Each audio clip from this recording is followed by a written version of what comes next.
Həc ilahi bir qanundur, vacibi bir əməldir. Allah təbarək və təala Qurani Kərimdə buyurur: "Və lillahi hiccul beyti men istata ileyhi səbilə."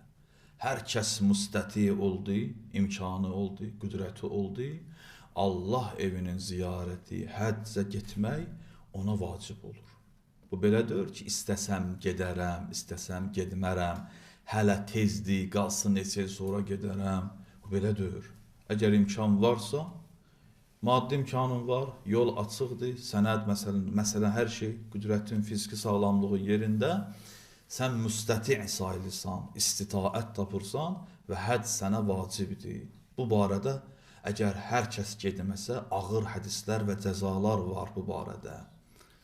Həzrət buyurur ki, hər kəsə həcc vacib ola, getməyə və dünyadan gedərsə, Müsəlman kimi məşhur olmaz, ya Yəhudi kimi gələr məhşərə, ya Məsihi kimi, Xristiyan kimi.